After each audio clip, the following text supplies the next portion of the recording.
Бүгін сіздерге мынаны айтқым келеді. Рамазан айында 30 күн бойы өзіңізді басқаруыңыз қажет. Не айтқым келіп отыр? Яғни өзімізді тәртіпке үйретуіміз керек. Мен тамақ жемеймін, мен су ішпеймін. Бұл бірінші талап. Мен әйеліммен қосылмаймын. Бұл келесі талап. Сондай-ақ, мен өзімнің көздерімді, құлақтарымды, тілімді, аузымды, қолдарымды, аяқтарымды, бүкіл мүшелерімді қадағалауым керек. Бұлай тәртіп айы. Қандай нәтижелер күтіледі? Бұл бір оқу лагері немесе жаттығу лагері сияқты. Жас балалар оқу лагеріне барады ғой. Тым ерке болып кеткесін, олар оқу лагеріне жіберіледі. Енді ерте тұру керек, тапсырманы уақытылы орындау керек, тәртіпке үйрене бастайды. Осыны бізге Рамазан үйретеді. Білесіздер ме? Біздің дініміз толығымен тәртіпке негізделген. Неге біз таң намазына тұрамыз? Неге? Неге Алла бізге күн шықпай тұрып оян дейді? Таң намазын оқу үшін осы күндері біз таңғы 5-те тұрамыз. Таңғы 5-те таң намазына тұрамыз. Неге? Себебі мен сені тәртіпке үйреткім келеді. Неге Алла бізге құптан намазын оқы дейді? Неге? Тәртіпке үйрету үшін. Неге Алла тағала мал мүлкінің осыншасын зекет етіп бер дейді? Тәртіп.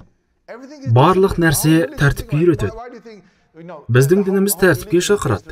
Күн мына жерде болса, мынаны істе, мына жерде болса, мынаны істе. Неге? Тәртіп үшін. Рамазанда тәртіпке үйренудің басқа түрі. Бұлай денемізді толықтай тәртіпке салады, сондай-ақ жан дүниемізді. Сонымен біз осы жаттығулардан өтеміз. Біз 5 уақыт намазымызды оқимыз. Жақсы. Біз түнде де реттелуіміз керек. Түнгі нәпіл намаздар бар. Біз ас ішетін және ішпейтін уақытымызға дағдылануымыз қажет. Бірақ Рамазанның күні мен түнінде қосымша тәртіп үйренуіміз керек. Ол көздеріміз бен аузымызға қатысты. Ең көп күнә істейтін мүшелеріміз осы екеуі. Осы себепті пайғамбарымыз саллаллаху алейхи уассалам біреу сізге келіп ұрса бастаса, сіз сабырлы болып деуіңіз керек. Мен оразамын. Яғни дәлел келтіріп ұрысса кетпеңіз. Тіліңіз тіпті ұрыс керіске қолданылмасын. Оразада ұрыспаңыз. Бұл тәртіп. Қашан сіз аш болсаңыз, адамдар ұрысқақ болады. Адамдар ұрысса бастайды. Таласа кетеді. Олар аш қой. Ондай болады.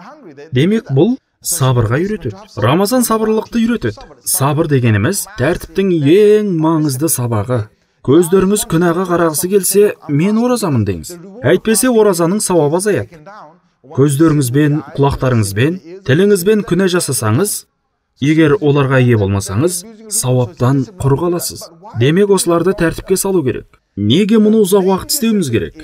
Ең басты түзелу керек нәрсе Рамазан айында ойымызды түзеуіміз керек. Алла мені қадағалауда, мен олай істемеймін. Алла көріп тұр, мен тамақ жемеймін. Алла көріп тұр, мен су ішпеймін. Алла көріп тұр, күндізгі уақытта әйеліммен қосыла алмаймын. Алла мені көріп тұр, мен бұрынғы әдеттеріме орала алмаймын. Пайдасыз ас ішу. Адамдар күндіз мүлдем еш нәрсе жемеулері керек. Алла мені бақылап тұр, мен айтатын сөздерімді қадағалауым керек. Көздерімді қадағалауым керек. Тыңдап жатқан нәрселерімді қадағалауым керек. Алла мені қадағалап тұр. Алла біліп тұр. Тоңазытқыштағы асты жегім келіп тұр.